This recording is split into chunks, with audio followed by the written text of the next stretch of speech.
Chemical equilibrium चल रहा था हमारा बच्चों, उसमें हमने केपी केसी ये सब पे कमांड कर लिया था, हेट्रोजीनियस इक्विलिब्रियम होमोजीनियस इक्विलिब्रियम देख लिया था। तो न्यूमेरिकल वाला पार्ट जो है वो ऑलमोस्ट खत्म हो चुका है, बाद में फिर से आएगा, अभी फिलहाल के लिए खत्म हो गया है। आज के क्लास में पूरा का पूरा हम एक थ्योरेटिकल टॉपिक देखने जा रहे हैं जिसका नाम है ली चैटेलियर्स प्रिंसिपल। देखो ये प्रिंसिपल क्या होता है और ये किससे डील करता है। ठीक है, तो मान लो सपोज करो कि कोई रिएक्शन ऑलरेडी इक्विलिब्रियम में है, ए से टू बी प्लस सी, मान लो ये रिएक्शन है ऑलरेडी इक्विलिब्रियम में है। अगर ये रिएक्शन इक्विलिब्रियम में है तो ए बी और सी का जो अमाउंट है, जो रिलेटिव अमाउंट है, वो समय तो बीतेगा लेकिन वो अमाउंट चेंज होने वाला नहीं है। लेकिन अगर मान लो हम रिएक्शन में किसी भी रिएक्टेंट को ऐड कर दें, प्रोडक्ट को ऐड कर दें, चाहे हम टेम्परेचर को चेंज कर दें, चाहे हम प्रेशर को चेंज कर दें, कहने का मतलब वैसा कोई भी ऐसा काम हम करें जिससे हमारा इक्विलिब्रियम जो है वो डिस्टर्ब हो जाए, तो रिएक्शन का अगर इक्विलिब्रियम डिस्टर्ब हो गया तो फिर से चाहेगा कि अपने इक्विलिब्रियम को मेंटेन कर ले। तो इसी इक्विलिब्रियम के डिस्टर्ब होने फिर उसको मेंटेन करने वाला जो पूरा का पूरा प्रोसेस होता है उसको डील करता है ली चैटेलियर्स प्रिंसिपल। ठीक है, ये सिंपली क्या बोलता है कि अगर तुम इक्विलिब्रियम को डिस्टर्ब करते हो किसी भी तरीके से, मान लो तुम इक्विलिब्रियम को अगर डिस्टर्ब करते हो तो रिएक्शन कुछ इस प्रकार से बिहेव करता है कि जो तुम किए हो ना उसको वो काउंटर करेगा। काउंटर करने का मतलब ये हुआ कि अगर तुम प्रेशर को बढ़ा दिए, ओवरऑल तुम प्रेशर को बढ़ा दिए, या तो केपी के एक्सप्रेशन में प्रेशर होता था, चाहे नहीं भी होता था, लेकिन अगर जब होता था और तुम प्रेशर को चेंज कर दिए, टोटल प्रेशर को, तो इक्विलिब्रियम जो हमारा एक्सप्रेशन था इक्विलिब्रियम का वो चेंज हो जाएगा। और अगर वो चेंज हो जाएगा तो इक्विलिब्रियम कांस्टेंट उसके इक्वल नहीं रहेगा, केपी उसके इक्वल नहीं रहेगा। केपी अगर उसके इक्वल नहीं है तो हम बोलेंगे इक्विलिब्रियम डिस्टर्ब हो गया। अगर इक्विलिब्रियम डिस्टर्ब हो गया तो रिएक्शन फिर से इक्विलिब्रियम को गेन करना चाहेगा, और फिर से जब इक्विलिब्रियम को गेन करेगा तो तुम जो चेंज लाए थे ना उस चेंज को वो मिनिमाइज करने का, चाहे खत्म करने का प्रयास करेगा। या तो उस चेंज को पूरी तरह से खत्म कर देगा, जो कि रेयरली होता है, बहुत ही कम होता है, नहीं तो उसे वो मिनिमाइज करना चाहेगा। पूरी तरह से खत्म नहीं कर पाएगा, है ना, जनरली पूरी तरह से खत्म नहीं कर पाता है। ठीक है, जैसे मान लो कि बॉल को हम यहां से छोड़ते हैं, जमीन से टकराता है, फिर वो ऊपर आता है, तो हमने उसे नीचे फेंका, वो वापस ऊपर की ओर आया, तो तुम प्रेशर को बढ़ाओगे। तो ली चैटेलियर प्रिंसिपल ये बोलता है कि रिएक्शन जो है वो प्रेशर को घटाना चाहेगा। ठीक है, उसको प्रूव भी किया जा सकता है। वैसे अगर तुम वैसे प्रूव करेंगे हम, फिलहाल बस हम ये प्रिंसिपल बता रहे हैं। प्रेशर को बढ़ाओगे तो रिएक्शन प्रेशर को कम करना चाहेगा। तुम ए को रिएक्शन में ऐड कर दोगे तो रिएक्शन, तुम ए को ऐड कर दिए तो ए का अमाउंट बढ़ गया, तो रिएक्शन कुछ इस तरीके से बिहेव करेगा कि ए की मात्रा को कम करना चाहेगा। तुम बी को ऐड कर दिए, बी को कम करना चाहेगा, सी को ऐड कर दिए, सी को कम करना चाहेगा, टेम्परेचर बढ़ा दिए, रिएक्शन टेम्परेचर को कम करना चाहेगा। तुम जो भी करोगे रिएक्शन उसका उल्टा करना चाहेगा। ठीक है, फिजिक्स में बाद में तुम पढ़ोगे मैग्नेटिज्म वगैरह, तो वहां तुम ये चीज देखोगे कि मान लो कोई वायर है और वायर में करंट फ्लो कर रहा है, तो जो करंट फ्लो करता है उसकी वजह से मैग्नेटिक फील्ड आता है, और जो मैग्नेटिक फील्ड आता है वो मैग्नेटिक फील्ड वापस उस वायर में करंट इंड्यूस करता है ऑपोजिट डायरेक्शन में। कहने का मतलब मान लो करंट का डायरेक्शन इधर है, इस डायरेक्शन में है करंट, ठीक है, तो ये मैग्नेटिक फील्ड नीचे की ओर, राइट साइड में नीचे की ओर प्रोड्यूस किया, सपोज करो करता है, वैसे तुम लोग डिटेल में पढ़ोगे, राइट साइड में नीचे की ओर ये मैग्नेटिक फील्ड प्रोड्यूस किया, और वो जो नीचे की ओर मैग्नेटिक फील्ड आया जिसे हम क्रॉस फील्ड बोलते हैं, उसकी वजह से इसमें जो करंट आएगा वो इस डायरेक्शन में आएगा, यानी कि जिस डायरेक्शन में करंट जा रहा था उसके उल्टे डायरेक्शन में, है ना। कहने का मतलब जिस वजह से मैग्नेटिक फील्ड क्रिएट हुआ वो उसी वजह को खत्म करना चाह रहा है। ली चैटेलियर प्रिंसिपल बिल्कुल उसी प्रकार से बिहेव करता है। ठीक है, प्रेशर को तुम बढ़ाए, इक्विलिब्रियम डिस्टर्ब हो गया, तो रिएक्शन कुछ ऐसे बिहेव करेगा कि प्रेशर को कम करेगा। वॉल्यूम को बढ़ाए तो वॉल्यूम को कम करना चाहेगा। टेम्परेचर तुम घटा दिए तो रिएक्शन कुछ ऐसे बिहेव करेगा कि ओवरऑल वो टेम्परेचर को बढ़ाना चाहेगा। तुम किसी कंपोनेंट को अगर ऐड कर दिए रिएक्शन में तो रिएक्शन कुछ ऐसे बिहेव करेगा कि उसको रिमूव करना चाहेगा, खत्म करना चाहेगा। रिमूव का मतलब ऐसा नहीं बर्तन से बाहर फेंक देगा, उसका मतलब ये है कि उसके क्वांटिटी को कम करेगा बर्तन के अंदर ही। किस तरीके से कम करेगा, ये रिएक्शन का प्रॉब्लम है, वो समझे। ठीक है, तुम अगर किसी का अमाउंट कम कर दिए तो रिएक्शन जो है वो उसका अमाउंट बढ़ाना चाहेगा, लेकिन जनरली ऑलवेज ऐसा नहीं होता है। ठीक है, तो डिटेल में पढ़ेंगे तो जानेंगे कहाँ पे ऐसा होता है, कहाँ पे ऐसा नहीं होता है। ठीक है, जनरली का मतलब 99% केस में ऐसा होता है। जिस केस में ऐसा नहीं होता है, ऐसा नहीं कि वो एक्सेप्शन है, वो भी बिल्कुल थ्योरेटिकल है और साथ साथ समझने वाला है, ऐसा नहीं कि उसको अलग से तुमको याद करना होगा। ठीक है, खैर चलो बढ़ते हैं आगे। तो सबसे पहले ली चैटेलियर प्रिंसिपल होता क्या है ये लिख लो, according to Le Chatelier principal. तुम इसको पूरा लिख लेना, शॉर्ट में लिख रहे हैं। According to Le Chatelier principle, if equilibrium condition, if equilibrium condition of a reaction is disturbed by changing, तो चेंजिंग क्या चेंज लाओगे? या तो कंटेनर का प्रेशर चेंज करोगे, या टेम्परेचर चेंज करोगे, या वॉल्यूम चेंज करोगे, या तो रिएक्टेंट चाहे प्रोडक्ट का मात्रा चेंज करोगे। तो उसे हम सारा को एक साथ लिखने के लिए लिख देते हैं बाय चेंजिंग रिएक्शन कंडीशंस। ठीक है, if equilibrium condition of a reaction is disturbed by changing reaction condition, है ना, reaction condition, then position of equilibrium, ठीक है, इक्विलिब्रियम का जो पोजीशन था, पहले जो इक्विलिब्रियम था, उसके बाद फिर से कुछ देर बाद इक्विलिब्रियम एस्टैब्लिश होगा। तो हम बोलेंगे पुराने इक्विलिब्रियम का जो पोजीशन था वो नए जगह पे शिफ्ट हो गया।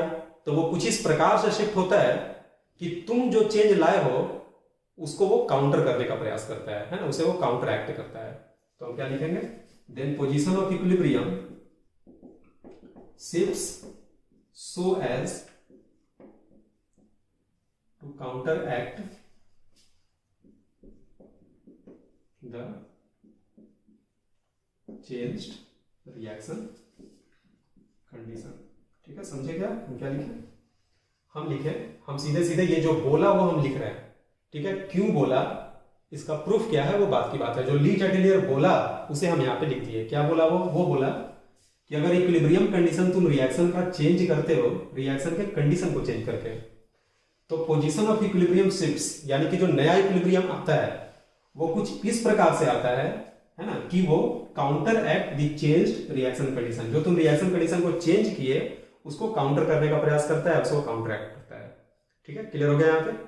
अब देखो किन किन तरीकों से, जो हमें पढ़ना है और उसी में सारा समअप हो भी जाता है, किन किन तरीकों से किसी भी रिएक्शन के इक्विलिब्रियम कंडीशन को तुम डिस्टर्ब कर सकते हो। ध्यान देना, तुम क्या डिस्टर्ब कर रहे हो?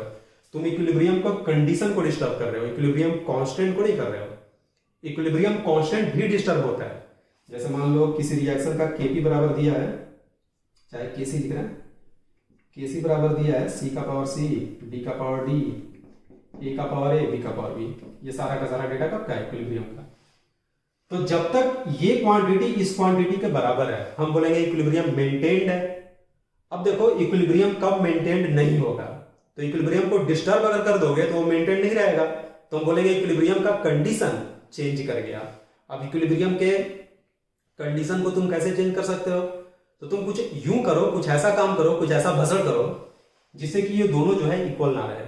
ठीक है, तो ये दोनों इक्वल कब नहीं रहेगा? या तो LHS को चेंज कर दो, RHS को 10 का 10 छोड़ दो, नहीं तो RHS को चेंज कर दो, LHS को 10 का 10 छोड़ दो। तो देखो LHS तो कांस्टेंट है, इक्विलिब्रियम कांस्टेंट, तो ये तो चेंज होगा नहीं, ये केवल टेम्परेचर से चेंज होता है। लेकिन टेम्परेचर से भी चेंज तो होता है ना। कहने का मतलब कि इक्विलिब्रियम कंडीशन को चेंज करने का एक तरीका मिल गया, टेम्परेचर को चेंज करके। अगर हम टेम्परेचर चेंज करेंगे तो मान लो कि Kc बराबर 10 है और ये दोनों 10 के बराबर है। ठीक है, ये पूरा सॉल्व करके 10 आ रहा है, तो तुम टेम्परेचर बढ़ा दिए, उसे Kc चेंज कर गया, लेकिन ये तो 10 ही है, तो ये 10 था पहले, 10 से चेंज होकर 12 चाहे 9 हो गया, तो इक्विलिब्रियम डिस्टर्ब हो गया, अब इक्वल नहीं रहा, है ना। ये Qc बन गया, रिएक्शन कोसेंट बन गया। Kc जब चेंज कर गया, है ना, तो अब ये तो इक्विलिब्रियम कांस्टेंट के इक्वल नहीं रहा।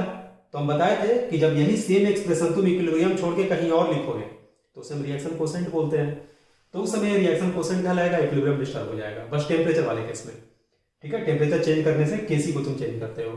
टेम्परेचर को छोड़कर अगर तुम मान लो मोल चेंज कर दो, प्रेशर चेंज कर दो, वॉल्यूम चेंज कर दो, तो मोल अगर किसी का भी चेंज करोगे तो ये तो वही का वही रहेगा, लेकिन RHS हमारा चेंज हो जाएगा। मान लो बाहर से तुम C को ऐड कर दिए थोड़ा सा, जैसे ही C को थोड़ा सा ऐड किए ये हमारा थोड़ा सा बढ़ गया, और ये थोड़ा सा बढ़ा तो ये पूरा एक्सप्रेशन भी बढ़ जाएगा, और ये एक्सप्रेशन बढ़ेगा तो अब ये इसके इक्वल नहीं रहेगा, इक्विलिब्रियम डिस्टर्ब हो गया। ठीक है, चाहे तुम वॉल्यूम को चेंज कर दिए, तो याद करो कंसंट्रेशन क्या था, मोल बाय वॉल्यूम, तो इस पूरे पे वॉल्यूम तो आ रहा है, तो वॉल्यूम चेंज कर दोगे तो भी एक्सप्रेशन चेंज कर गया, और ये एक्सप्रेशन चेंज कर गया तो इक्विलिब्रियम डिस्टर्ब हो गया। तुम प्रेशर चेंज कर दिए, तो केपी वाला जो एक्सप्रेशन था, चाहे अगर ये गैस है तो पी बराबर एनआरटी से पी बराबर सीआरटी आया था, पी बराबर कंसंट्रेशन इनटू आरटी, तो कंसंट्रेशन पी चेंज होगा तो कंसंट्रेशन भी चेंज हो जाएगा। चाहे केपी का एक्सप्रेशन है, प्रेशर को चेंज करोगे तो भी डिस्टर्ब हो जाएगा। तो यही सारा केस होता है जिसके सहारे हम इक्विलिब्रियम को डिस्टर्ब कर सकते हैं। ठीक है, इसमें हम क्या क्या पढ़ेंगे एक एक करके सबको हम देखेंगे। तो नीचे लिख रहे हैं, following are some ways by which equilibrium can be disturb. ठीक है, कुछ तरीका है जिसके सहारे हम इक्विलिब्रियम को डिस्टर्ब कर सकते हैं। अब देखो कौन कौन का है, कौन कौन सा है वो तरीका है। तो सबसे पहला है रिएक्टेंट चाहे प्रोडक्ट को ऐड कर दो रिएक्शन में, चाहे रिमूव कर दो। ठीक है, तो हम लिख रहे हैं एडिशन और रिमूवल ऑफ रिएक्टेंट्स और प्रोडक्ट्स। रिएक्टेंट और प्रोडक्ट जो है उसको या तो ऐड कर दो चाहे रिमूव कर दो। ऐड चाहे रिमूव करोगे तो मोल चेंज होगा, कंसंट्रेशन भी चेंज हो सकता है। ठीक है, सेकंड ले रहे हैं हम लोग चेंज इन प्रेशर। ठीक है, प्रेशर मोल 10 का 10 रखो, मोल फिक्स, तो प्रेशर चेंज करोगे तो वॉल्यूम भी चेंज करेगा, प्रेशर बढ़ाओगे वॉल्यूम घटेगा। जैसे प्रेशर चेंज कर रहे हो तो टेम्परेचर चेंज नहीं हो रहा, टेम्परेचर कांस्टेंट है।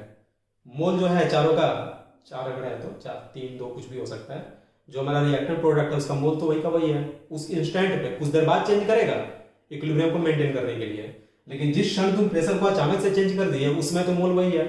तो प्रेशर P बराबर क्या, P बराबर एनआरटी, और एनआरटी कांस्टेंट है तो उस समय कांस्टेंट है उस इंस्टेंट पे। तो प्रेशर बढ़ाओगे तो वॉल्यूम घटेगा, वॉल्यूम बढ़ाओगे तो प्रेशर घटेगा। तो इसी में वॉल्यूम वाला भी इंक्लूड हो जाता है, चेंज इन प्रेशर चाहे चेंज इन वॉल्यूम। ठीक है, देखेंगे बाद में। तीसरा है चेंज इन टेम्परेचर। टेम्परेचर को चेंज करोगे तो भी इक्विलिब्रियम डिस्टर्ब हो जाएगा।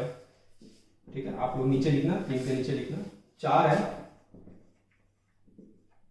एडिशन ऑफ इनर्ट गैस, ये इंपॉर्टेंट है। अगर कमरे में कोई रिएक्शन हो रहा है और बाहर से तुम इनर्ट गैस ऐड कर दिए, हीलियम ऐड कर दिए, है ना, चाहे नियॉन ऐड कर दिए, चाहे वैसा गैस ऐड कर दिए जो हमारे रिएक्टेंट और प्रोडक्ट से रिएक्शन नहीं करता है, तो उसके ऐड करने से कमरे में मोल बढ़ गया तो प्रेशर चेंज कर जाएगा। लेकिन अगर रिएक्टेंट और प्रोडक्ट वो नहीं है तो रिएक्शन में पार्टिसिपेट नहीं करेगा। तो जो प्रेशर को डिस्टर्ब करता है उसके सारे में स्टडी करते हैं कि कैसे इक्विलिब्रियम डिस्टर्ब होगा। ठीक है, अभी बस हेडिंग पे ध्यान देना, डिटेल में बाद में। और 5वां है एडिशन ऑफ कैटेलिस्ट। ठीक है, तो ये वाला पार्ट हम लोग को डिटेल में पढ़ना है केमिकल काइनेटिक्स चैप्टर में। यहाँ पे बस छोटा सा मैं पैराग्राफ लिख देंगे और ये हमारा खत्म हो जाएगा। ठीक है, तो ये 5 केस है जिसको हम डिटेल में स्टडी करने जा रहे हैं।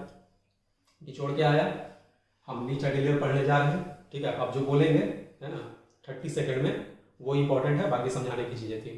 ठीक है, हम ली चैटेलियर प्रिंसिपल पढ़ने जा रहे हैं। प्रिंसिपल क्या है कि तुम जो भी चेंज लाओगे रिएक्शन उसका उल्टा काम करेगा, बस खत्म हो गया, यही है प्रिंसिपल। क्या क्या चेंज तुम ला सकते हो, तो ये 5 चेंज ला सकते हो। रिएक्टेंट प्रोडक्ट को ऐड करो चाहे रिमूव करो, प्रेशर चेंज करो चाहे वॉल्यूम चेंज करो, टेम्परेचर चेंज करो, इनर्ट गैस बाहर से ऐड कर दो चाहे कैटलिस्ट ऐड कर दो। किसमें क्या क्या होता है, क्यों होता है, सारा हम स्टडी करने वाले हैं आज की क्लास में। नोट करो इसको। चलो बच्चों शुरू करो। लिखो पहला एडिशन और रिमूवल ऑफ रिएक्टेंट्स और प्रोडक्ट्स। ठीक है, तो सबसे पहले ली चैटेलियर जो बोला उसके हिसाब से बोल रहे हैं, according to Le Chatelier principal. ये क्या बोला, इफ रिएक्टेंट इज एडेड। मान लो किसी रिएक्शन में रिएक्टेंट एक से ज्यादा भी हो सकता है, बस हम सिंप्लिसिटी के लिए समझा रहे हैं। रिएक्टेंट अगर ऐड करोगे तो रिएक्टेंट बढ़ गया, तो ली चैटेलियर के अनुसार रिएक्टेंट को रिएक्शन कम करना चाहेगा, तो कम करने के लिए किधर जाएगा, फॉरवर्ड डायरेक्शन में शिफ्ट करेगा। तो जैसे तुम रिएक्टेंट को ऐड करोगे इक्विलिब्रियम डिस्टर्ब हुआ, और इक्विलिब्रियम मेंटेन करने के लिए हमारा रिएक्शन फॉरवर्ड डायरेक्शन में जाएगा ताकि रिएक्टेंट फिर से कम हो जाए। ठीक है, if reactant is added reaction will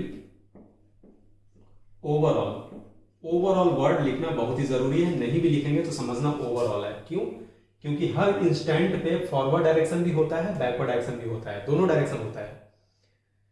overall reaction किस डायरेक्शन में जा रहा है ये इस बात पे डिपेंड करता है कि रेट किसका जाता है। तो इसको समझने का बहुत सारा तरीका है, जैसे सोचोगे वहीं से समझ में आ जाएगा। मान लो इक्विलिब्रियम पे ये था तो फॉरवर्ड बैकवर्ड दोनों का रेट हमारा सेम होगा। जैसे ही तुम रिएक्टेंट ऐड किए तो रिएक्टेंट थोड़ा सा बढ़ गया, तो जैसे रिएक्टेंट बढ़ेगा फॉरवर्ड का रेट थोड़ा ज्यादा हो जाएगा।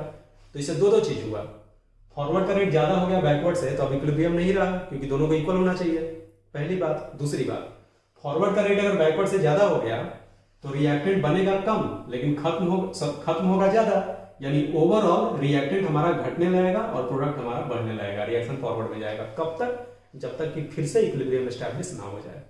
ठीक है, reaction will overall move into forward direction. ठीक है, रिएक्टेंट को ऐड करने पे अगर मान लो हम बोले इफ रिएक्टेंट इज रिमूव्ड, अगर हम रिएक्टेंट को निकाल लें, कैसे निकालेंगे? हाथ डाल के नहीं, मान लो रिएक्टेंट जो है प्रोडक्ट में जा रहा है, तो तुम इस कंटेनर में एक ऐसा कंपाउंड डालो जो रिएक्टेंट से रिएक्शन कर जाए। तो वो कंपाउंड जैसे रिएक्टेंट से रिएक्शन करेगा, रिएक्टेंट घट जाएगा, और रिएक्टेंट घट जाएगा तो ली चैटेलियर इसको बढ़ाने के लिए प्रोडक्ट को बोलेगा कि तुम थोड़ा टूटो और रिएक्टेंट को बना दो, है ना, मैनेज कर दो, उसको मेंटेन कर दो। तो रिएक्शन ओवरऑल किधर भागेगा? Reaction will overall move into backward direction. ठीक है, अब तुम बताओ अगर हम प्रोडक्ट को ऐड कर दे तब क्या होगा? कि प्रोडक्ट इज एडेड। ठीक है, प्रोडक्ट ऐड कर दो, प्रोडक्ट बढ़ गया तो घटाने के लिए ओवरऑल बैकवर्ड आएगा, तो हम सीधे लिख रहे हैं इसको शॉर्टकट में बैकवर्ड शिफ्ट। बैकवर्ड शिफ्ट का मतलब ओवरऑल बैकवर्ड में जा रहा है। ठीक है, और बताओ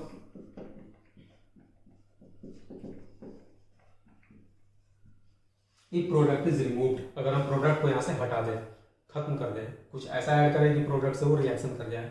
मान लो ये क्लोरीन है और बाहर से हम मान लो कोबाल्ट ऐड कर दिए, ठीक है, तो COCl2 बना लेगा। चाहे कार्बन मोनोऑक्साइड ऐड कर दिए तो वो भी C कैपिटल और Cl2 बनाता है। तो वैसे केस में क्या होगा? तो जैसे तुम प्रोडक्ट को रिमूव करोगे, ये घट गया, तो ली चैटेलियर जो इसको बढ़ाने के लिए रिएक्शन को बोलेगा कि तुम फॉरवर्ड डायरेक्शन में चले जाओ, फॉरवर्ड शिफ्टिंग आएगा। ठीक है, तो यहां तक तुम समझे। लेकिन बच्चे एक बात बताओ, ये तो ली चैटेलियर ऐसा बोल दिया ना, है ना, क्या हमेशा ये ट्रू है? तो हमेशा ट्रू नहीं है। मान लो यहाँ पे एक ऐसा प्रोडक्ट है जो कि सॉलिड फेस में है, प्योर सॉलिड है, तो वो तो इक्विलिब्रियम के एक्सप्रेशन में आएगा ही नहीं। और अगर इक्विलिब्रियम के एक्सप्रेशन में नहीं आएगा तो उसको तुम ऐड करो चाहे रिमूव करो, हमारा इक्विलिब्रियम डिस्टर्ब ही नहीं होगा। और अगर इक्विलिब्रियम डिस्टर्ब नहीं होगा तो हमारा रिएक्शन जो है ना ही फॉरवर्ड मूव करेगा ना ही बैकवर्ड मूव करेगा। तो इसको अभी हम एक्सप्लेन करेंगे, पहली बात। दूसरी बात, ली चैटेलियर ये बोला है ना, हम क्या करेंगे, इस चीज को अब प्रूफ करेंगे मैथमेटिकली, है ना। मैथमेटिकली हम ये प्रूफ करके देखेंगे कि जो बोल रहा है सही बोल रहा है कि नहीं बोल रहा है। तो एग्जाम में जो सवाल करोगे प्रूफ करके नहीं, डायरेक्ट जो बोल रहा है उसके हिसाब से कर लोगे। थियरी में हम लोग अच्छे से इसको समझने के लिए कॉन्सेप्ट को प्रूफ भी करेंगे इसको कि क्यों ऐसा होता है। ठीक है, तो इसको पहले नोट करो, फिर इसको हम प्रूफ करते हैं।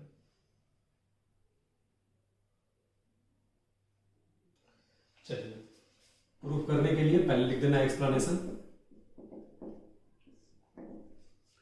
और रिएक्शन ले लो AA plus BB CC plus DD gaseous और मान लो ले लिए EE सॉलिड। ठीक है, इसका इक्विलिब्रियम का एक्सप्रेशन क्या होगा? अगर मान लो Kc लिख रहे हैं तो कंसंट्रेशन ऑफ C का पावर C, D का पावर D, A का पावर A और B का पावर B। E जो है आने वाला नहीं है क्योंकि ये प्योर सॉलिड है। यहां तक आ रहा है समझ में? मान लो अगर हम इफ A इज एडेड, अगर तुम A को इसमें ऐड करते हो जो कि रिएक्टेंट है, अब ध्यान से इसको एनालाइज करो। अगर A को ऐड करोगे तो A हमारा बढ़ जाएगा बच्चों, A बड़ा हो गया। जैसे ही A बढ़ेगा Kc छोटा हो जाएगा, सही है ना। और यहीं पे लोग गलती करते हैं, A बड़ा होगा तो Kc छोटा नहीं होगा। Kc तो कांस्टेंट है, इक्विलिब्रियम कांस्टेंट है, ये अपने जगह पे ही रहेगा, ये एक्सप्रेशन छोटा हो जाएगा। ध्यान से समझना क्या बोले हम।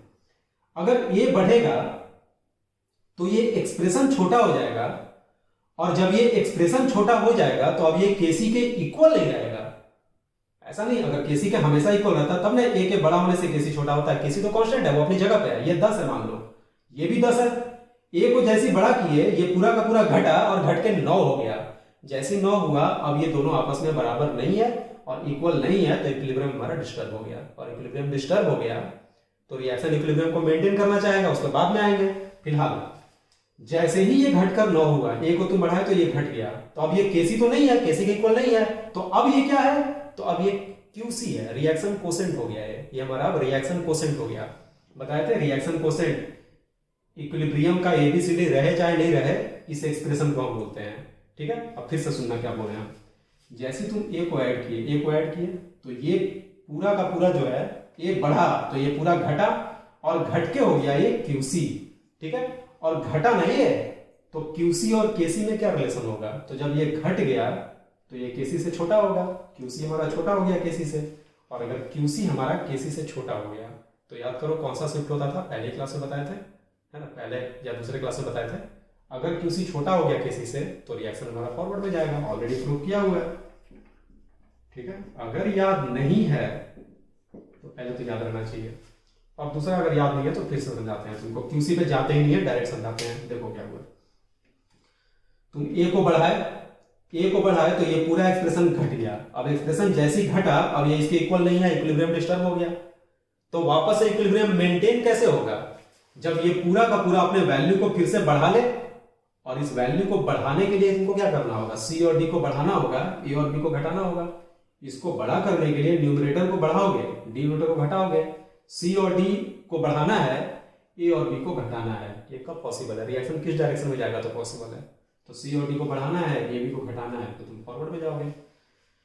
फिर से बोलते हैं, ठीक है, तुम ए को बढ़ाए तो ये एक्सप्रेशन हमारा घट गया, जब एक्सप्रेशन घट गया तो इक्विलिब्रियम डिस्टर्ब हो गया, है ना, ये छोटा हो गया, अब इसके इक्वल नहीं है, तो फिर से इक्विलिब्रियम को मेंटेन करने के लिए ये अपने वैल्यू को ओवरऑल बढ़ाना चाहेगा किसी भी तरीके से, तो बढ़ाने के लिए रिएक्शन किधर जाएगा, फॉरवर्ड में जाएगा, सो दैट कि सी डी बने, ए बी घटे, सी डी बढ़ेगा, ए बी घटेगा, तो अपने आप इसका वैल्यू मेंटेन होके केसी का इक्वल हो जाएगा। क्लियर हो गया।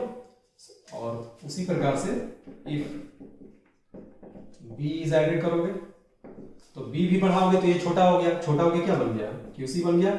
यहीं से समझना ज्यादा अच्छा होता है, हम डायरेक्ट तुमको समझा ही दिए, लेकिन क्यूसी केसी का जो रिलेशन बताए थे कि क्यू जब बड़ा होता है के इक्विलिब्रियम से, है ना, तो रिएक्शन बैकवर्ड भागता है इक्विलिब्रियम मेंटेन करने के लिए, क्यू जब छोटा होता है तो फॉरवर्ड भागता है, क्यू जब इक्वल होता है इक्विलिब्रियम कांस्टेंट के तो इक्विलिब्रियम पे होता है रिएक्शन। ठीक है, तो अगर बी को ऐड करोगे तो ये बढ़ा, यानी एक्सप्रेशन छोटा हो गया, क्यू बन गया, तो क्यूसी छोटा होगा केसी से, तो फिर से कौन सा शिफ्ट आएगा, फिर से हमारा फॉरवर्ड शिफ्ट ही आएगा। लेकिन अगर सी को आप ऐड करते हो, रिमूव करने में उल्टा हो जाएगा, सबको लिखना कोई जरूरी नहीं है। सी को ऐड करोगे, ये सी, तो सी बढ़ गया, तो प्रोडक्ट सी को अगर तुम ऐड कर दिए तो ये एक्सप्रेशन बढ़ गया, तो क्यूसी बड़ा हो गया, ये बढ़कर क्यू बन गया, और क्यूसी बड़ा हो गया केसी से, तो ऐसे में कौन सा शिफ्ट आता है, ऐसे में आता है बैकवर्ड शिफ्ट। सही है।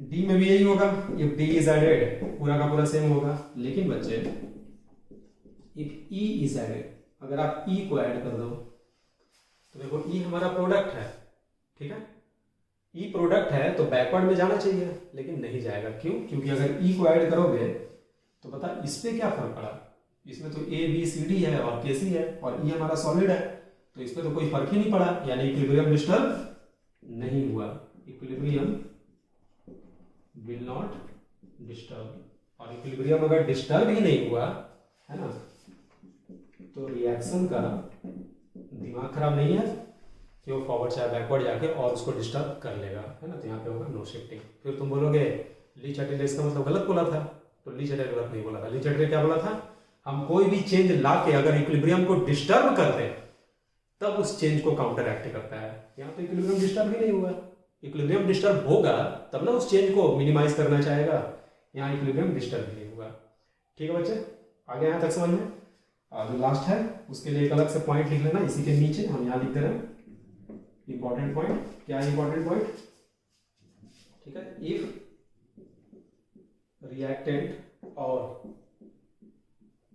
प्रोडक्ट एडेड और रिमूव्ड, जिस रिएक्टेंट चाहे प्रोडक्ट को तुम ऐड कर रहे हो चाहे रिमूव कर रहे हो, अगर वो इक्विलिब्रियम के एक्सप्रेशन में मौजूद नहीं है, जैसे हमारा ई ये यहाँ पे मौजूद नहीं है, तो जब मौजूद ही नहीं है उसके चेंज करने से इक्विलिब्रियम डिस्टर्ब नहीं होता है, कोई शिफ्टिंग नहीं आता, ना फॉरवर्ड ना बैकवर्ड। तो हम क्या लिखेंगे, इफ रिएक्टेंट और प्रोडक्ट एडेड और रिमूव्ड इज चाहे कॉमा दे दो, is not present in the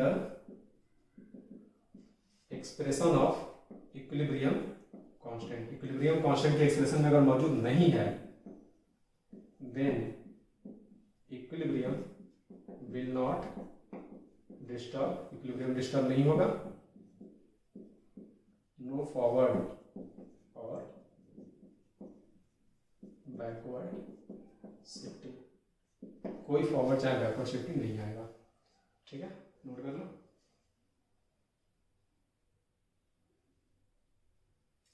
चलो देखो बच्चों, इसी से रिलेटेड एक और चीज, एक बहुत ही इंपॉर्टेंट चीज तुमको बताते हैं। जैसे तुम देख लिए कि रिएक्टेंट चाहे प्रोडक्ट को ऐड करने से रिएक्टेंट फॉरवर्ड में जाएगा, रिएक्शन चाहे बैकवर्ड में जाएगा, ये तो समझ में आ गया।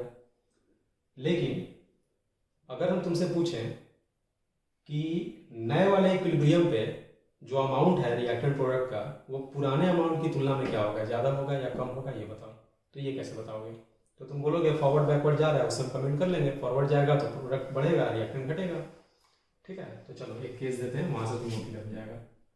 मान लो रिएक्शन है ए से 2b + c, और अब तुमको बोले कि आपने b को ऐड किया, तो b को ऐड किया तो रिएक्शन कहाँ भाएगा?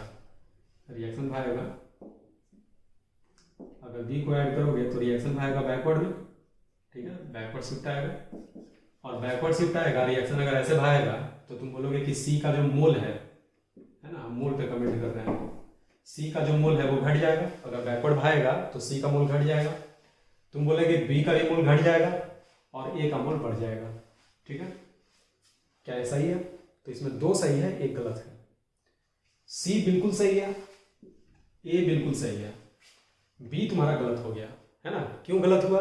क्योंकि तुम एक चीज भूल गए। देखो, हम b को ऐड भी तो किए थे, तो b को तुम ऐड किए तो उस समय b बढ़ गया। जैसे पुराने इक्विलिब्रियम पे b जो भी था, b इक्विलिब्रियम था, और वहां से तुम b को ऐड किए, मान लो x तुम ऐड किए, तो बढ़ के कितना हो गया? b इक्विलिब्रियम + x हो गया।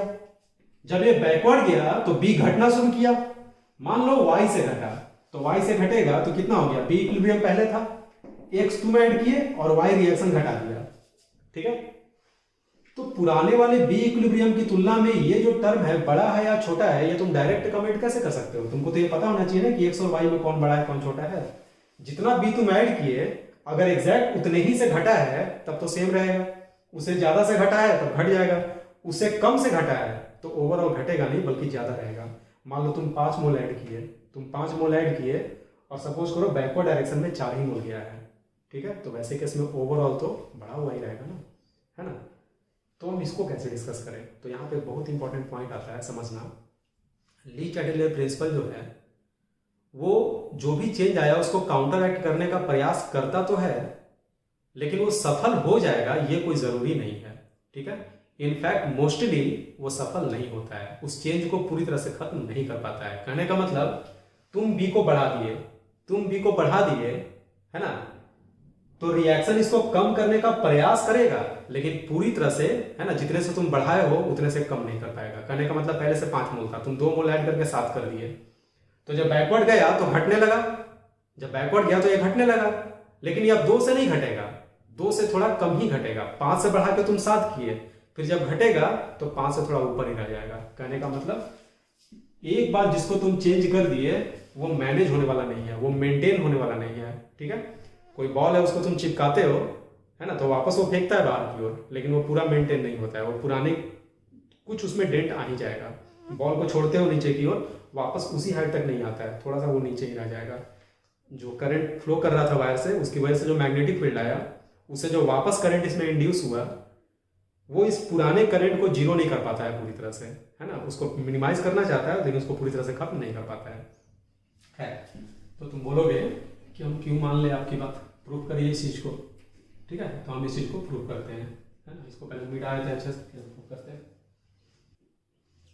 देखो बच्चों, प्रूफ करने के लिए हम एकदम सिंपल सा एक रिएक्शन ले रहे हैं, a + b से c + d है मान लो। ठीक है, गैस और इक्विलिब्रियम मेंटेन्ड है, इक्विलिब्रियम पे स्मॉल a है, स्मॉल b है, स्मॉल c और स्मॉल d है। तो Kc बराबर क्या आएगा? मान लो वॉल्यूम जो है वो 1 लीटर है। ठीक है, और ये सबका मोल दिया हुआ है। ठीक है, वैसे प्रूफ जरूरी नहीं है, तुम्हारा काम ऐसे भी चल जाएगा, लेकिन प्रूफ कर देते हैं। तो अगर बच्चे ये मोल में है और 1 लीटर है, तो जो मोल है वही हमारा कंसेंट्रेशन हो जाएगा मोल पर लीटर। तो केसी बराबर क्या लिखे, डी गुना सी बाई ए गुना बी, हमारा केसी आ गया। अब देखो,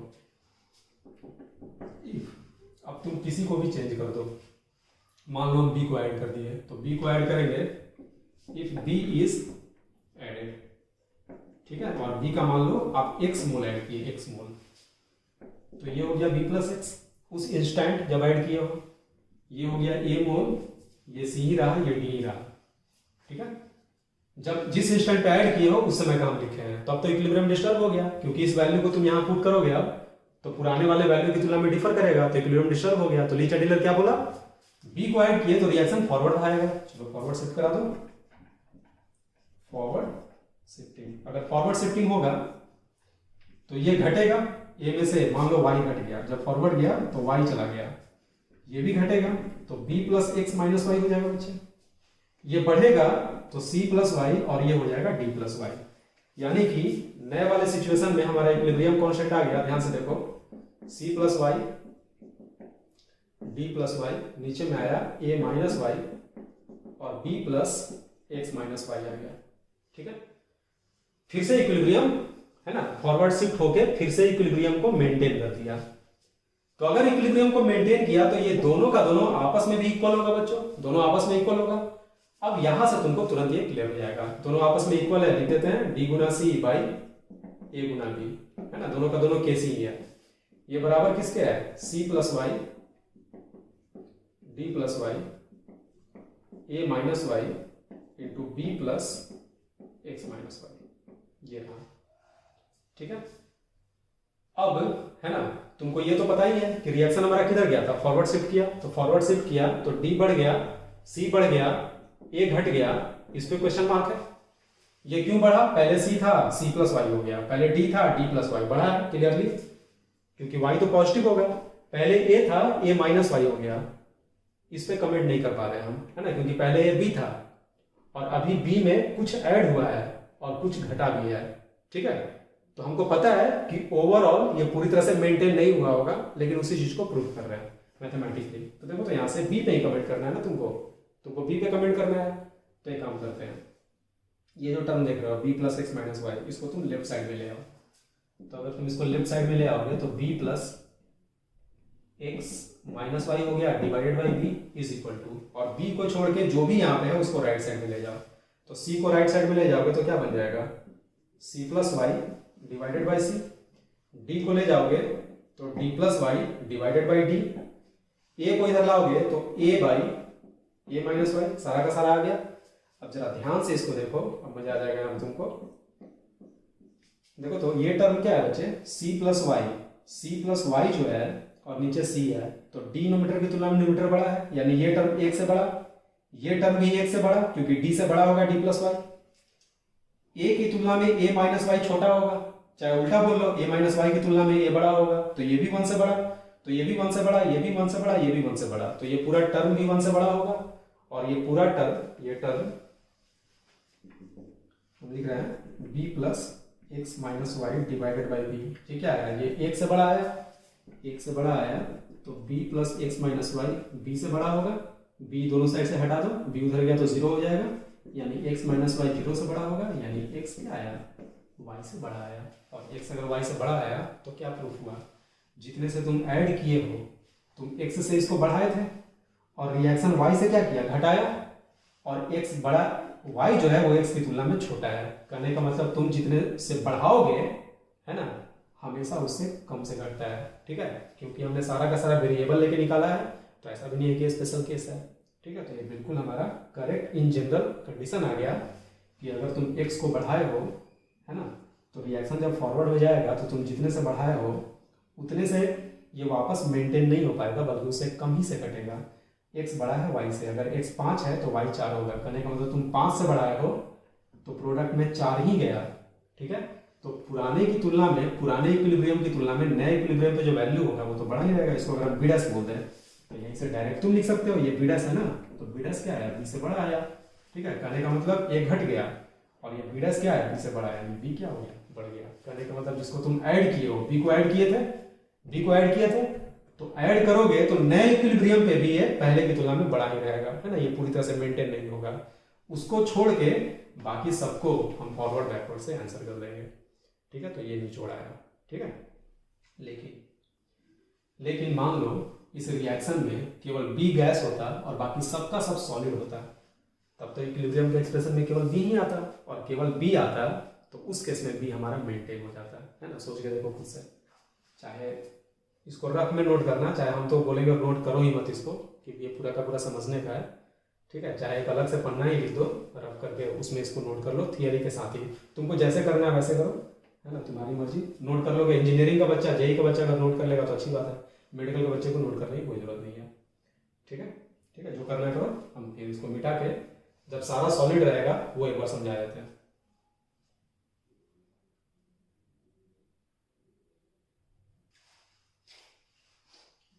देखो बच्चों, ये पार्ट तो बहुत आसान है। ए सॉलिड, बी गैसेस ले लिया हमने, सी सॉलिड और डी सॉलिड, ठीक है। इक्विलिब्रियम पे ये ए मोल था, ये बी मोल है, ये सी मोल है, ये डी मोल है। अब यहाँ केसी लिखोगे, फिर से वॉल्यूम मालूम ले लेते हैं 1 लीटर। अगर यहाँ केसी लिखोगे तो सीधे सीधे 1/b आएगा, बाकी सारा तो 1 हो जाएगा। गैस की तुलना में सॉलिड का एक्टिव मास मोल ले लेंगे। अब सपोज करो, है ना, फिर से हम क्या बोल रहे हैं, बी इज एडेड। बाकी वो क्यों नहीं बोल रहे हैं, क्योंकि बाकी सॉलिड है, उसके ऐड करने से कोई फर्क नहीं पड़ेगा। अगर रिएक्शन में केवल बी है, ठीक है, वैसे केस में बी इज एडेड। अगर हम बी को ऐड किए तो बी को ऐड किए तो ये वही रहा, b+x हो गया, ये सी रहा और ये डी ही रहा। तो रिएक्शन किधर भागेगा, फॉरवर्ड, है ना। पहले स्टेप में बी ऐड हो गया तो दूसरे स्टेप में फॉरवर्ड भागा, फॉरवर्ड भागेगा। अगर ये तो ए में से y टूटा मान लो, क्योंकि फॉरवर्ड जाएगा तो खत्म तो सब होगा ना, भले ही एक्सप्रेशन में ना आए, लेकिन ये घटेगा तो जरूर, रिएक्शन में पार्टिसिपेट तो करेगा। b+x में से y टूटा, ये y बढ़ गया, ये y बढ़ गया, ठीक है, यानी ये बढ़ गया, ये भी बढ़ गया और ये हमारा घट गया। सही है बच्चों। लेकिन ठीक है, अब देखना दोबारा से अगर हम केसी लिखें दोबारा से, तो केसी बराबर फिर से इक्विलिब्रियम एस्टैब्लिश हो गया, फॉरवर्ड भागा और इक्विलिब्रियम एस्टैब्लिश हो गया, यानी ये फिर से हमारा इक्विलिब्रियम का कंडीशन है। तो यहां से जब लिखोगे तो क्या लिखोगे, 1/b+x-y, है ना। और ये दोनों क्या होगा, आपस में इक्वल हो जाएगा, फिर से इक्वल कर दो। तो जैसे इक्वल करोगे 1/b बराबर 1/b+x-y, यानी b बराबर b+x-y, b से b कट गया, यहां से आ गया x बराबर y, ठीक है। यहां से भी लिख सकते हो, अगर हम इसे b' मान लें, इसे अगर हम b' मान लें तो यहां से डायरेक्ट लिख सकते हो, b' बराबर क्या आ गया, b आ गया। कहने का मतलब इसमें कोई चेंज नहीं आया, क्यों, क्योंकि x और y आपस में इक्वल आ गया। क्योंकि बच्चे यहाँ पे अकेला है ना, तो केवल इसी पे रेस्पॉन्सिबिलिटी है इक्विलिब्रियम को मेंटेन करने का। पिछले वाले केस में सबका सब कंट्रीब्यूट कर रहा था इक्विलिब्रियम में, तो इसका रेस्पॉन्सिबिलिटी थोड़ा सा कम गया, तो थोड़ा सा कम गया, है ना, क्योंकि ये सब भी घटा था और ये भी अपीयर हो गया था इक्विलिब्रियम के एक्सप्रेशन में। यहाँ सारा रेस्पॉन्सिबिलिटी इसी पे है, तो इक्विलिब्रियम मेंटेन करने के लिए इसको अपने पुराने वैल्यू को मेंटेन करना होगा, तभी इक्विलिब्रियम ये मेंटेन होगा, क्योंकि बाकियों से तो कोई फर्क ही नहीं पड़ रहा। तो अगर ये डिस्टर्ब हुआ, है ना, एक जगह से दूसरी जगह जाकर, तो मेंटेन करने के लिए उसको एकदम उसी जगह पे फिर से लाना होगा, ठीक है। पिछले केस में चारों का चारों एक साथ मिल के इक्विलिब्रियम को मेंटेन करा रहा था, यहाँ पे केवल यही रेस्पॉन्सिबल है, क्योंकि केवल वही हमारे इक्विलिब्रियम के एक्सप्रेशन में मौजूद है, ठीक है। तो इस केस में तो ये चीज का ध्यान रखना, अगर केवल मान लो कि यही है ना, केवल एक ही हमारा रिएक्टेंट चाहे प्रोडक्ट है जो इक्विलिब्रियम के एक्सप्रेशन में आ रहा है, एक ही कंपाउंड है, तो वैसे केस में नए इक्विलिब्रियम पे उसका मोल जो है वो सेम ही रहेगा, ठीक है। तो नोट करना है तो नोट करो, नहीं तो बस ऐसे रफ में छोड़ दो।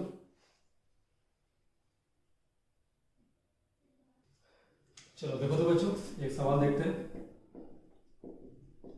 अमोनिया गैस है, जा रहा है H2 gaseous plus 3H2 gaseous में, ठीक है। Ammonia is added, nitrogen is added, hydrogen is removed. बताओ नए इक्विलिब्रियम पे, है ना, मोल जो है पुराने की तुलना में ज्यादा होगा या कम होगा। इक्विलिब्रियम तो डिस्टर्ब होगा, फिर मेंटेन होगा, तो जब मेंटेन होगा तो पहले की तुलना में ज्यादा या कम होगा। तो अमोनिया ऐड किए, तो जो काम किए हो पहले उसको लिख दो, इसको ऐड किए। अब रिएक्शन कितना भी उछल कूद मचा ले, इसको मेंटेन तो कर नहीं पाएगा, तो ये ओवरऑल बढ़ा हुआ ही रहेगा। ठीक है, और उसके बाद सीधे देख लो कि फॉरवर्ड जाएगा कि बैकवर्ड।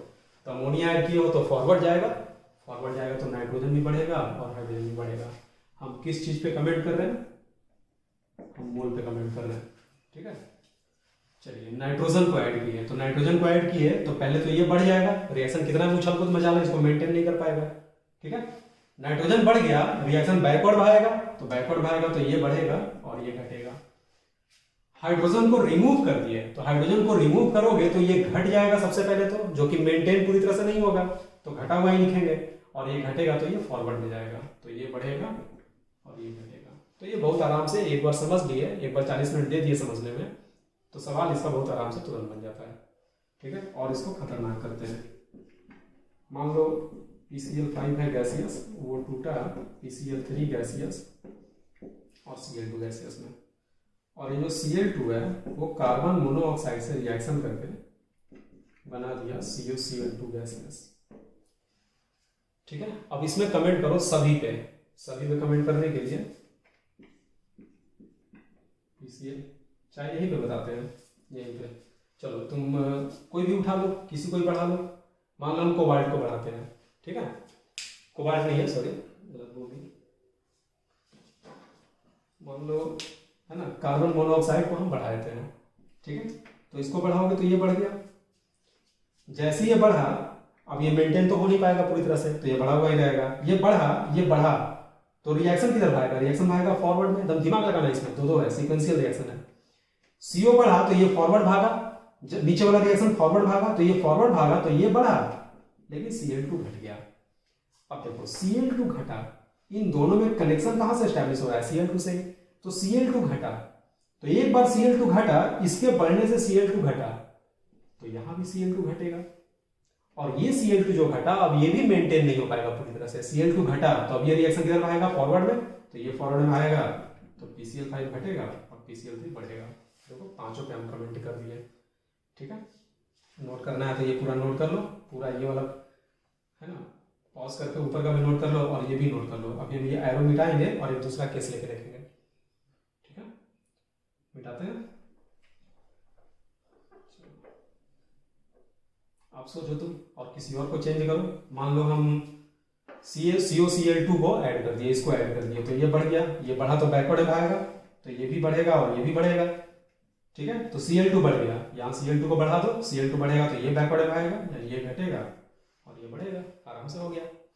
ठीक है, नोट करना है, इसको भी नोट कर लो, फिर से अगला करके ये एरो सर दे देना, और जो बोले थे वो लिख देना सबसे पहले, इफ CuCl2 इज एडेड। पहला केस में किसको ऐड किए थे?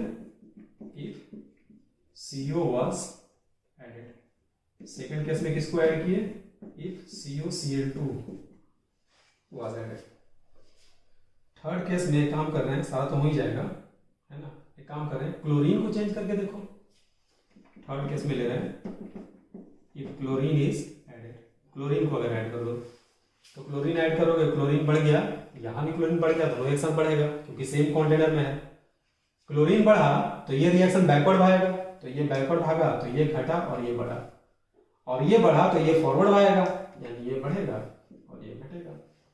ठीक है बच्चों, तो आइडिया लग गया। कोई भी केस अगर रहेगा तो तुम कर लोगे। ठीक है, नोट कर लो।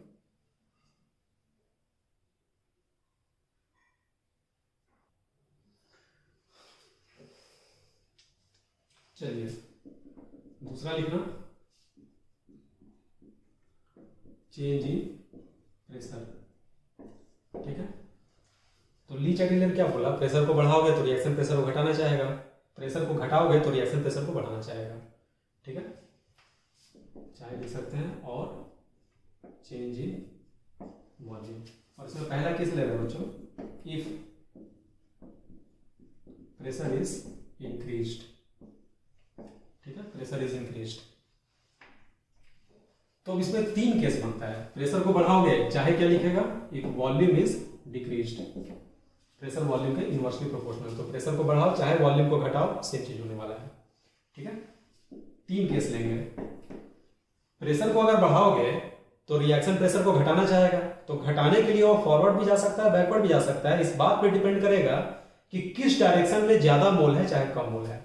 ठीक है, फॉर एग्जांपल देखो, मान लो कि ये रिएक्शन है, अभी जो अमोनिया वाला रिएक्शन देखे थे मान लो वही है, चाहे ये रिएक्शन है N2 gaseous plus 3H2 gaseous plus 2 ammonia, ठीक है, एक रिएक्शन ये है और दूसरा रिएक्शन ये है N2O4 जो है वो 2NO2 में जा रहा है। अब ध्यान से देखो, अगर इस रिएक्शन को तुम फॉरवर्ड में भेजोगे, फॉरवर्ड में, तो रिएक्टेंट में 3 और 1 4 मोल है, अगर रिएक्टेंट का 4 मोल खत्म होता है तो प्रोडक्ट का 2 मोल बनता है, तो मोल घट रहा है तो पीवी बराबर nRT। अगर प्रेशर पे कमेंट करना है तुमको उस इंस्टेंट में, तो प्रेशर मोल के प्रोपोर्शनल, ठीक है, तो मोल अगर बढ़ेगा तो प्रेशर बढ़ेगा, मोल घटेगा तो प्रेशर हमारा घटेगा।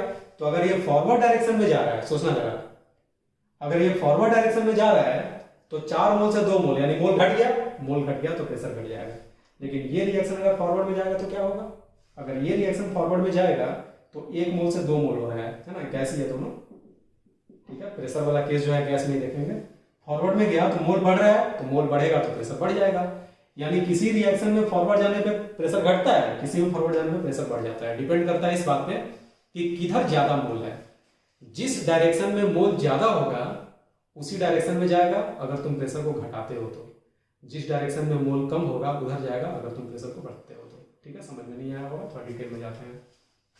तो देखो, इफ प्रेशर इज इंक्रीज्ड, तुमने प्रेशर को बढ़ा दिया, देन, ठीक है, according to Le Chatelier principle reaction will try to, कोशिश करेगा, सफल नहीं हो पाएगा, सफल तभी होगा जब अकेला कोई हो, है ना, कोशिश करेगा क्या करने का, वापस इक्विलिब्रियम को मेंटेन करने का, है ना। तो इक्विलिब्रियम को मेंटेन कैसे करता है, जो तुम चेंज लाए हो उसको काउंटर एक्ट करके, ऐसा ली चैटेलियर बोला था। अगर तुम प्रेशर को बढ़ाए हो तो रिएक्शन प्रेशर को घटाना चाहेगा, ठीक है। Then according to Le Chatelier principle reaction will try to, ये सब नहीं नोट करना, reaction will try to decrease the pressure. तुम प्रेशर को बढ़ाए तो रिएक्शन प्रेशर को घटाना चाहेगा, तो प्रेशर घटाएगा कैसे, ज्यादा मोल बना के। प्रेशर घटाने के लिए मोल को कम करेगा, तो हम लिखेंगे reaction will move towards less number of moles. ये इंपॉर्टेंट पार्ट आया, ठीक है। अगर आप प्रेशर को बढ़ाते हो तो रिएक्शन प्रेशर को घटाना चाहेगा, और घटाने के लिए किधर जाएगा, लेस नंबर ऑफ मोल की ओर, चाहे वो किसी डायरेक्शन में हो। तो यहाँ पे क्या बोले थे, 3 केस आएगा। कौन कौन सा 3 केस, रिएक्शन में या तो delta N G greater than zero. Delta N G greater than zero का मतलब क्या, डेल्टा एन जी क्या था, प्रोडक्ट में जो कोफिशिएंट है उसमें से रिएक्टेंट को घटा दो, डेल्टा एन जी है, डेल्टा एन नहीं है, डेल्टा एन जी, वो अल्फा वाला डेल्टा एन नहीं है, ये डेल्टा एन जी है। इसमें गैस का स्टोकियोमेट्रिक कोफिशिएंट प्रोडक्ट में से रिएक्टेंट को माइनस करते हैं, बस। अगर ये पॉजिटिव है तो किधर ज्यादा मोल है, तुम प्रोडक्ट में से रिएक्टेंट को घटाए और वो 0 से बढ़ा रहा है तो प्रोडक्ट में ज्यादा मोल है। इसका मतलब कि प्रोडक्ट के साइड में ज्यादा मोल है, रिएक्टेंट में कम मोल है। जैसे ऊपर वाला देखो, इसमें डेल्टा एन जी कितना है, तो डेल्टा एन जी -2 है, क्यों, 4 से 2 लेस मोल हो रहा है। इसमें डेल्टा एन जी कितना है, तो 2 - 1 1 आ रहा है, पॉजिटिव आ रहा है क्योंकि मोल बढ़ रहा है।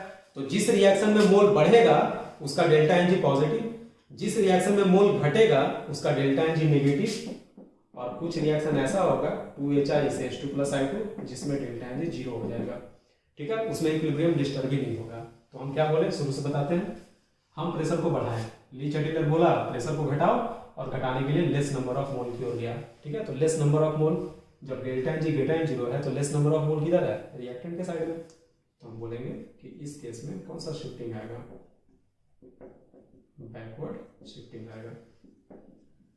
अगर delta N G less than 0 है, ठीक है, अगर delta N G less than 0 है ना, चाहे मैथमेटिकली थोड़ा दिक्कत होता है, एक काम कर रहे हैं, प्रेशर को बढ़ा रहे हो ना, चलो यहीं से डायरेक्ट सवाल ही कर दो पहले, बहुत आराम से हो जाएगा। प्रेशर तुम बढ़ा दिए तो रिएक्शन प्रेशर को घटाना चाहेगा, और घटाने के लिए किधर जाएगा, लेस नंबर ऑफ मोल की ओर। बताओ इसमें किधर जाएगा, लेस नंबर ऑफ मोल किधर है, 3 1 4, इधर 2, फॉरवर्ड में जाएगा।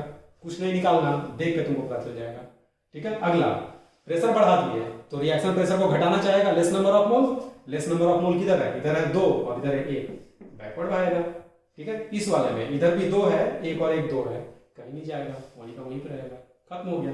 तो सवाल बहुत आराम से हो जाता है। मैथमेटिकली लिखने में तुम लोग को लगेगा कि बहुत खतरनाक चीज बता रहे हैं, खतरनाक है नहीं है, ठीक है। तो क्या लिखे बच्चे यहाँ पे, delta N G less than 0 है ना, तो प्रोडक्ट में कम मोल है और हमें कम मोल की ओर जाना है, तो ये किधर जाएगा, फॉरवर्ड की ओर जाएगा, ओवरऑल फॉरवर्ड शिफ्टिंग। और अगर delta N G equal to 0 है, अगर delta N G equal to 0 है तो ऐसे केस में इक्विलिब्रियम डिस्टर्ब ही नहीं होगा। कैसे प्रूव करेंगे? Equilibrium will not disturb, no shifting, कोई शिफ्टिंग नहीं आएगा, ना फॉरवर्ड ओवरऑल ना ही बैकवर्ड शिफ्टिंग आएगा। ठीक है, नोट कर लो ये पूरा पहले।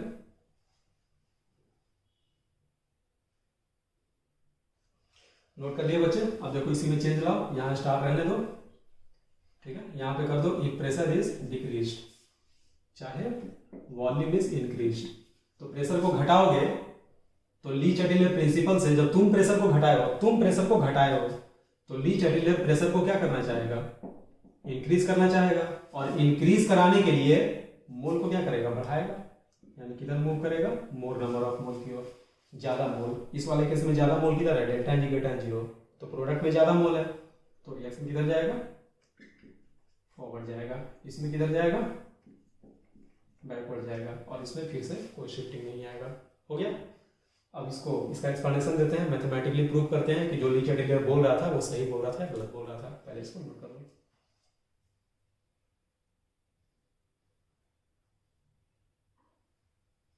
चलो बच्चों देखो, एक्सप्लेनेशन इसका बहुत ही आसान है, पूरा मैथमेटिकल है। रिएक्शन ले लिया जाए वही a plus b b c plus d d. K p बराबर पार्शियल प्रेशर ऑफ सी का पावर सी, डी का पावर डी, ए का पावर ए, बी का पावर बी, और इसे हम चेंज करेंगे, पहले भी चेंज किए थे, इसे हम लिख देंगे एन सी का पावर सी, एन डी का पावर डी, एन ए का पावर ए, एन बी का power B, P T by N T का पावर डेल्टा एन जी। है ना, प्रूफ किए थे, सेकंड क्लास में ही आता है। नहीं याद है तो क्या करना है बताते हैं। पार्शियल प्रेशर क्या होता है? पार्शियल प्रेशर बराबर total pressure into mole fraction. ठीक है, तो अगर तुम लिखोगे पार्शियल प्रेशर ऑफ ए बराबर, तो mole fraction of A into PT, mole fraction क्या होगा? Mole of A by total mole into PT. चारों का इसी तरह से रिप्लेस कर दो, तो चारों में N A, N C, N B और एन डी आएगा, तो उससे ये बन गया, और चारों में P T by N T common होगा, तो P T by N T को साइड कर लिए तो उसके पावर में आ जाएगा सी plus D minus A plus B, जिसे हम बोलते हैं डेल्टा एन जी।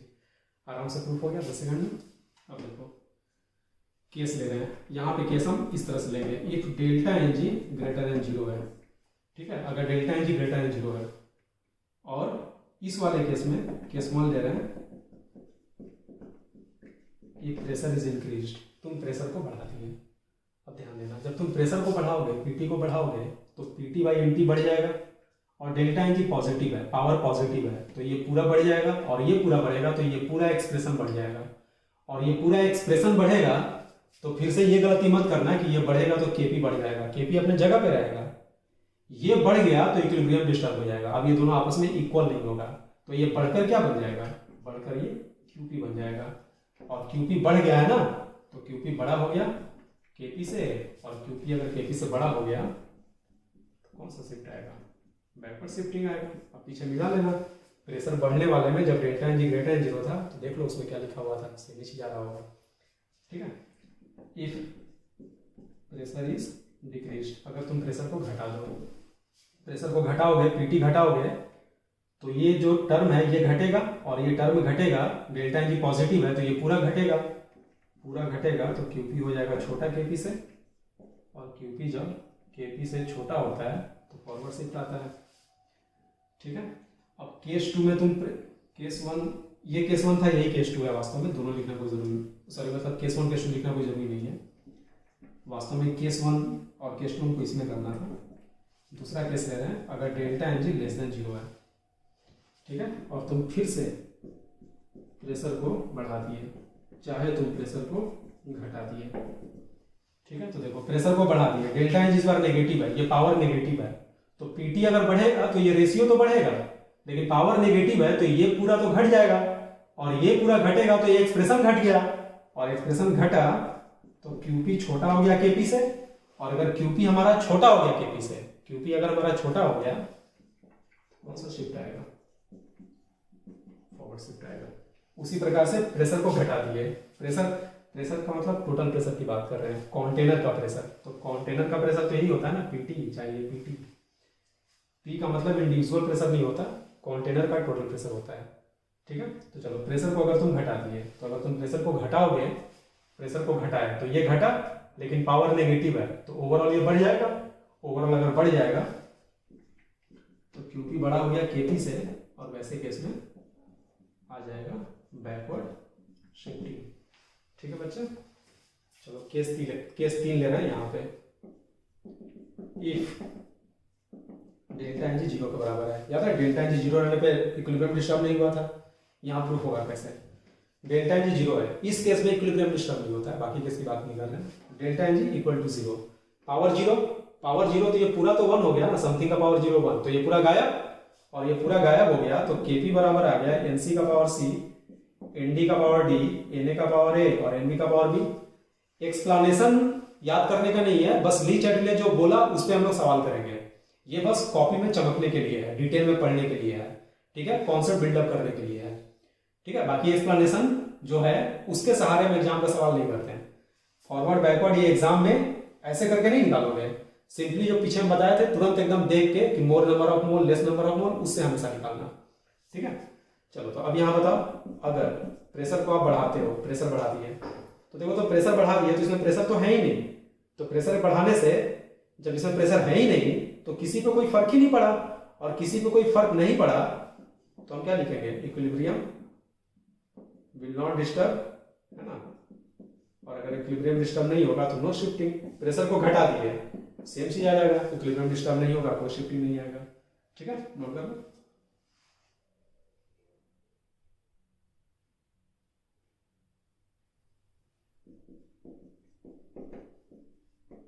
सवाल मुश्किल है ही नहीं, तो फिर केवल टाइम पास ही कर रहे हैं सब लिख के। मान लो ये रिएक्शन है और आप प्रेशर को बढ़ा दिए, तो प्रेशर बढ़ाओगे तो रिएक्शन प्रेशर घटाना चाहेगा, घटाने के लिए लेस नंबर ऑफ मोल, यानी किधर जाएगा, फॉरवर्ड में जाएगा, ठीक है।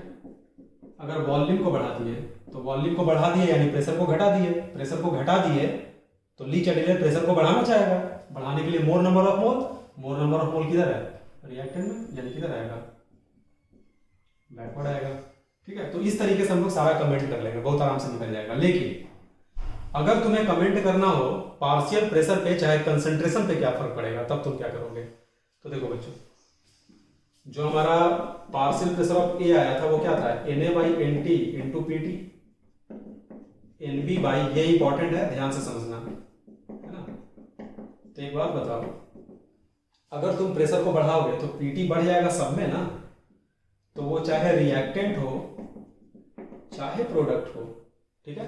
प्रेशर को अगर बढ़ाओगे, पीटी को बढ़ाओगे तो सबका पार्शियल प्रेशर बढ़ जाएगा, और एक बार पार्शियल प्रेशर बढ़ गया तो रिएक्शन कितना भी हाथ पांव मार ले उसको वो मेंटेन नहीं कर पाएगा, अगर एक से ज्यादा कंपाउंड है तो, ठीक है। एक से ज्यादा में भी मान लो रिएक्टेंट प्रोडक्ट दोनों है तो, केवल प्रोडक्ट में अगर है ना, तो वैसे केस में मेंटेन कर लेता है, लेकिन उतना डिटेल में अभी हम नहीं जाएंगे, बाद में जब सवाल करेंगे तो वो चीज़ हम समझाएंगे। फिलहाल के लिए जैसे तुम प्रेशर को बढ़ाए, ठीक है, तो तुम प्रेशर को बढ़ाए तो रिएक्शन कहाँ भागा, फॉरवर्ड में। तो बहुत बच्चों को लगेगा कि हम पूछेंगे कि नए इक्विलिब्रियम पे ये बताओ मोल क्या होगा, तो मोल तो फॉरवर्ड के सहारे तुम निकाल लोगे, ठीक है। तुम पॉज करके ये पहले नोट कर लो, उसके बाद हम ये नीचे का लाइन मिटा के बताएंगे कि अब क्या होगा, ठीक है। मिटाते हैं, देखो पहला मोल्स एट न्यू इक्विलिब्रियम, नए वाले इक्विलिब्रियम पे मोल्स पे क्या फर्क पड़ेगा, मोल्स पे, कंसंट्रेशन नहीं बोल रहे हैं यहां, मोल और कंसंट्रेशन अलग हो जाएगा, पिछले वाले में सेम था, ठीक है, क्योंकि पिछले वाले में बस फॉरवर्ड बैकवर्ड था, प्रेशर वगैरह चेंज नहीं हुआ था। खैर यहां की बात करते हैं, मोल्स नए इक्विलिब्रियम पे क्या होगा, तो फॉरवर्ड गया, तो फॉरवर्ड गया तो ये इसका मोल घटेगा, इसका मोल घटेगा और इसका मोल बढ़ेगा। लेकिन अगर हम आपसे पूछते कि पार्शियल प्रेशर बताइए नए इक्विलिब्रियम पे क्या होगा, तो बच्चों यहाँ एक्सप्लेनेशन ऐसे जाता है कि जैसे तुम प्रेशर को बढ़ाए हो, प्रेशर को बढ़ाए तो सबका पार्शियल प्रेशर बढ़ गया, अब रिएक्शन कितना भी उछल कूद मचा ले उसको वापस से मेंटेन नहीं कर पाएगा, यानी कि नए इक्विलिब्रियम पे भी सबका पार्शियल प्रेशर क्या रहेगा, बढ़ा हुआ ही रहेगा, पुराने इक्विलिब्रियम की तुलना में, है ना। मोल में ये चेंज आएगा, लेकिन पुराने इक्विलिब्रियम की तुलना में पार्शियल प्रेशर सबका बढ़ा हुआ ही रहेगा, क्योंकि चारों का बढ़ा था तो वापस वो मेंटेन होने वाला नहीं है, ठीक है। अब देखो यहीं से हमें रिप्लाई मिलता है कंसंट्रेशन का भी, है ना। बहुत सारा बच्चा जो मोल में आया वही कंसेंट्रेशन कर देता है, वही गलत हो जाएगा। क्यों? क्योंकि कंसेंट्रेशन बराबर होता है मोल बटा वॉल्यूम, है ना। कंसेंट्रेशन होता है मोल बटा वॉल्यूम। तो मोल में ये चेंज आया, लेकिन वॉल्यूम भी तो चेंज कर रहा है। तुम प्रेशर को चेंज किए तो वॉल्यूम भी तो चेंज कर रहा है। तो हम डायरेक्ट मोल के सहारे कैसे कमेंट करते हैं? केवल मोल के सहारे हम कमेंट नहीं कर पाएंगे, है ना। तो हम फिर यहाँ पे क्या दिमाग लगाए? तो दिमाग यहाँ से लगाओ। P बराबर क्या है? nRT। P बराबर क्या है? N/V/RT। यानी P बराबर क्या है? N/V क्या है? कंसेंट्रेशन। P बराबर CRT, कंसेंट्रेशन को C से दिखा रहा है। यानी कि पार्शियल प्रेशर ऑफ A बराबर concentration of A into RT। Partial pressure of B बराबर concentration of B into RT। कहने का मतलब अगर पुराने इक्विलिब्रियम की तुलना में पार्शियल प्रेशर बढ़ा है तीनों का ओवरऑल, तो कंसेंट्रेशन भी क्या होगा? प्रेशर जो है वो तो कंसेंट्रेशन के प्रोपोर्शनल हो गया ना।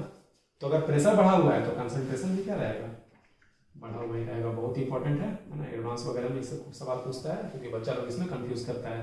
तो ये वाला हिस्सा जो हम एक्सप्लेन किया, इसको बार बार देखना। निचोड़ क्या है, हम क्या बोले? अगर प्रेशर को बढ़ाओगे तो लेस नंबर ऑफ मोल की ओर जाएगा, यानी फॉरवर्ड। ये रिएक्शन फॉरवर्ड जा रहा, दूसरा रिएक्शन बैकवर्ड भी जा सकता था। इस बात पे डिपेंड करेगा किधर ज्यादा मोल है किधर कम मोल है। ठीक है, ऑलरेडी बता चुके हैं। और क्या बोल रहे हैं? प्रेशर बढ़ा, लेस नंबर ऑफ मोल, यानी फॉरवर्ड गया तो मोल इसका घटा, इसका मोल घटा, इसका मोल बढ़ा। लेकिन तीनों का पार्शियल प्रेशर, तो प्रेशर को बढ़ा है तो सबका पार्शियल प्रेशर बढ़ गया। नए इक्विलिब्रियम पे सबका पार्शियल प्रेशर बढ़ा हुआ है, तो रिएक्शन कितना भी उछल कूद मचा ले, है ना, जब ये फॉरवर्ड गया तो थोड़ा बहुत पार्शियल प्रेशर इन दोनों का घटेगा और इसका बढ़ेगा, लेकिन वो मेंटेन नहीं हो पाएगा। यानी नए इक्विलिब्रियम पे भी पार्शियल प्रेशर पुराने इक्विलिब्रियम की तुलना में सबका ज्यादा ही रहेगा। ठीक है। कंसेंट्रेशन, तो प्रेशर होता है कंसेंट्रेशन के प्रोपोर्शनल, तो जो प्रेशर का रिलेशन आया वही कंसेंट्रेशन का आएगा। ठीक है, हो गया एकदम। कमांड इस पे कर लो। इसके अलावा कितना भी हाथ पांव मार ले एग्जाम तुम्हारा, इससे बाहर से नहीं पूछने वाला है। तो 1 घंटा लगाओ, 2 घंटा लगाओ, कुछ भी लगाओ, अगर ये कमांड हो गया तो इससे रिलेटेड जो सवाल आएगा वो तुमको डेफिनेटली नंबर देकर जाएगा। ठीक है, तो बच्चों नोट कर लो इसको अच्छे से, है ना। और यही खत्म कर रहे हैं आज का क्लास। अगले क्लास में हम लोग देखेंगे कि टेम्परेचर का क्या प्रभाव पड़ता है इक्विलिब्रियम कंडीशन पे, चाहे इक्विलिब्रियम पे, चाहे फॉरवर्ड चाहे बैकवर्ड डायरेक्शन में जाने पे। ठीक है, तो मिलते हैं हम लोग अगली क्लास में।